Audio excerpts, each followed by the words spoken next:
नए कृषि कानून के विरोध में दिल्ली बॉर्डर पर किसानों का आंदोलन जारी है, लेकिन अब तक किसानों के आंदोलन से दिल्ली वालों की परेशानी और बढ़ सकती है।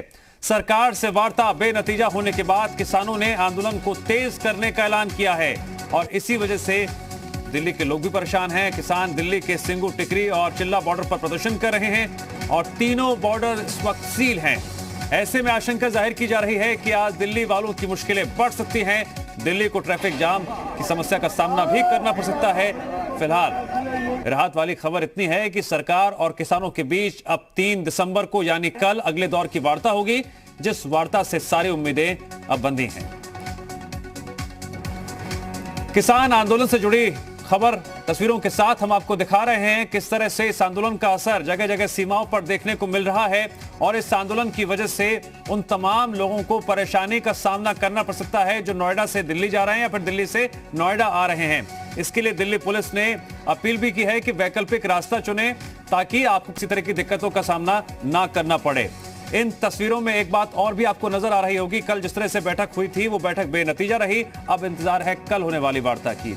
क्या कल वार्ता के जरिए समस्या का समाधान निकल पाएगा? यह सबसे अहम बात है। केंद्रीय कृषि मंत्री नरेंद्र तोमर ने जिस तरह से कल किसान संगठनों के नेताओं से बातचीत की थी और सुझाव मांगे थे कि किन किन बातों को लेकर वो विरोध प्रदर्शन कर रहे हैं, आंदोलन कर रहे हैं। अब देखना बेहद अहम होगा किन केंद्र बिंदुओं को लेकर एक बार फिर से कल होने वाली बैठक में बात रखी जाती है और क्या उस बात से रास्ता निकलेगा। और इसी बीच बड़ी खबर यह भी आ रही है, कृषि कानून किसान विरोधी नहीं है, यह कहना है रविशंकर प्रसाद का। कृषि कानून में नए विकल्पों को भी जोड़ेंगे।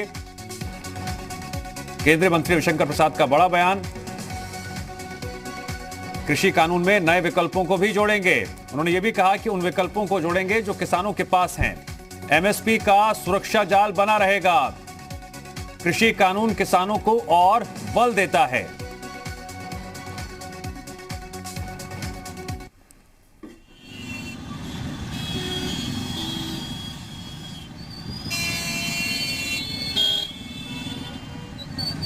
केंद्रीय मंत्री रविशंकर प्रसाद ने ट्वीट करते हुए जो तमाम बातें कही हैं इस आंदोलन से जुड़ी हुई किसानों को लेकर, वो आपको बता रहे हैं।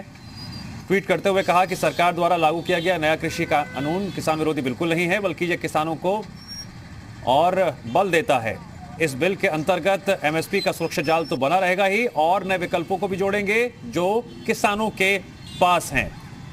किसानों के जिस विकल्प की बात की जा रही है, देखना बेहद अहम होगा कि कल होने वाली बैठक में, वार्ता में किसान संगठन क्या क्या मुख्य केंद्र बिंदु सामने रखते हैं और क्या उस वार्ता से कोई हल निकल पाएगा। जिस तरह से किसानों ने अब आंदोलन की राह पकड़ते हुए यह बात कह दी है कि जब तक कानून खत्म नहीं होगा तब तक हम हिलेंगे भी नहीं, लगातार आंदोलन जारी रखेंगे। तो कल की जो वार्ता है वो बेहद महत्वपूर्ण वार्ता होगी। नए कृषि कानून के विरोध में किसान लगातार आंदोलन पर अड़े हुए हैं और इस आंदोलन की वजह से दिल्ली से सटी सीमाओं पर भी व्यापक असर पड़ता हुआ दिखाई दे रहा है। खासकर दिल्ली हरियाणा बॉर्डर की बात करें, दिल्ली नोएडा की बॉर्डर की बात करें, यहां पर सबसे ज्यादा असर देखने को मिल रहा है।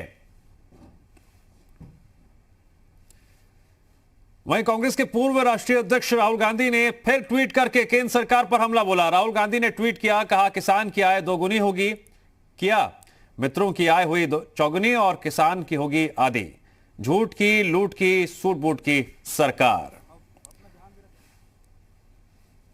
केंद्र सरकार लगातार यह बात कह रही है कि यह बिल किसानों के हित में है, यह कानून किसानों के हित में है। जी मीडिया संवाददाता रविंद्र अहम जानकारी दे रहे हैं ग्राउंड से, जरा उनसे रिपोर्ट ले लेते हैं। देखने में आता है कि एमएसपी का जो मूल्य है उससे बहुत कम में किसानों को अनाज के दाम मिलते हैं और यही वजह है कि सड़क पर आज किसान है। और ये बात जो है कहीं ना कहीं इसको न सरकार ठुकरा सकती है और न आम लोग, क्योंकि अन्नदाता को जो खर्च हो रहा है वो उससे पैसा तो उसके पॉकेट में आना ही चाहिए। और यही बात रविशंकर प्रसाद ने कहा, एमएसपी कानून में अगर कोई सुझाव होगा तो सरकार उसे एडॉप्ट करेगी। और इसको लेकर देखिए जिस तरह से नोएडा बॉर्डर पर किसान यहाँ पर जमा हुए हैं, पूरे सड़क को जाम किए हुए अपने आंदोलन द्वारा। और जाहिर तौर पर जो आपने कहा कि दिल्ली परेशान है, ये रास्ता चूंकि ब्लॉक है, ये मेन रास्ता है दिल्ली से नोएडा की तरफ आने वाला, और इसे ब्लॉक कर दिया गया है तो जाहिर तौर पर हजारों की संख्या में जो कम्यूटर है वो परेशान भी होंगे और परेशान तो है ही है, और उनको ये नहीं पता है कि आगे ये कब तक चलेगा, क्योंकि किसान का कहना है कि जब तक उनकी मांग मानी नहीं जाती तब तक वो इसी तरह से सड़क पर बैठे रहेंगे, खड़े रहेंगे, आंदोलन करते रहेंगे। ठीक है, जब तक उनकी बातें नहीं मानी जाएंगी तब तक वो इसी तरह से सड़क पर खड़े रहेंगे, आंदोलन करते रहेंगे। जी मीडिया संवाददाता रविंद्र ग्राउंड जीरो से रिपोर्ट दे रहे हैं। और साथ ही साथ उन्होंने केंद्रीय मंत्री रविशंकर प्रसाद के ट्वीट का भी जिक्र किया।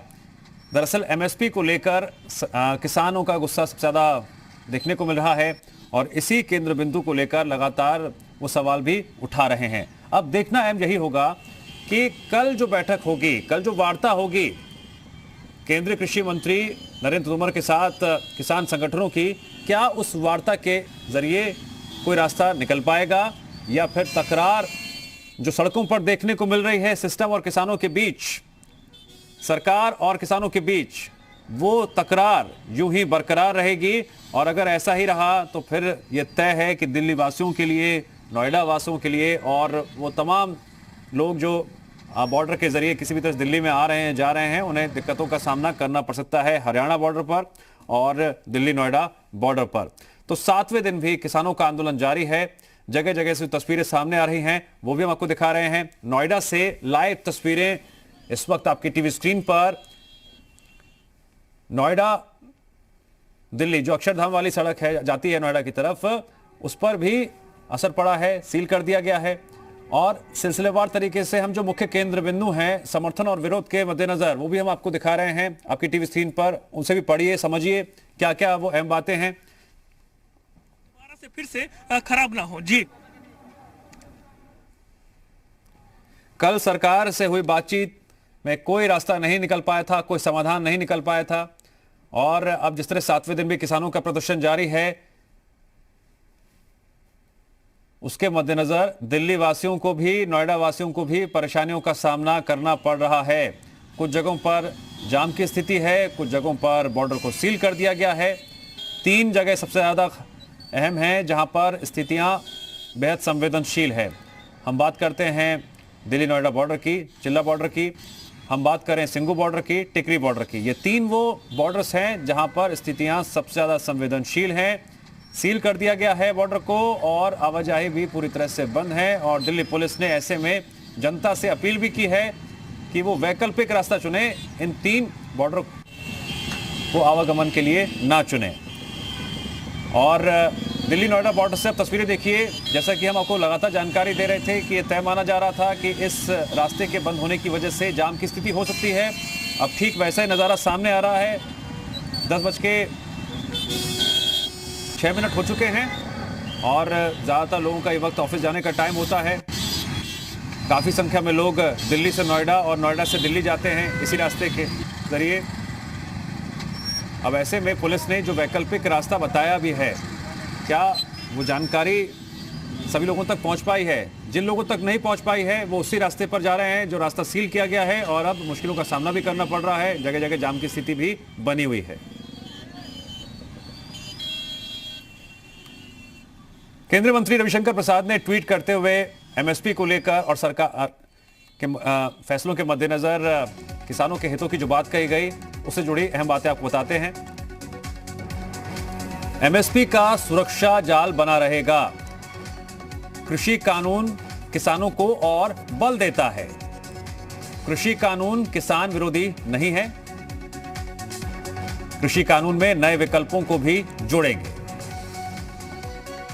दिल्ली के किसान संगठनों ने मुलाकात की थी कृषि मंत्री से, जो शाम 7 बजे हुई थी। यानी दोनों डेलीगेशन ने मुलाकात की थी और उसके बाद सकारात्मक रवैया बताया जा रहा है सरकार का। और ये भी कहा गया है कि जो अपनी तरफ से जितनी भी खूबियाँ थी, खामियाँ थी, उन खामियों को लेकर एक लेटर भी सरकार को दिया गया है और उनसे मांग की गई है कि इन खामियों को जल्द से जल्द पूरा किया जाए। एक डेलीगेशन बनाने की भी बात की गई है, लेकिन जो एक्चुअल वार्ता है वो अब 3 तारीख को होगी।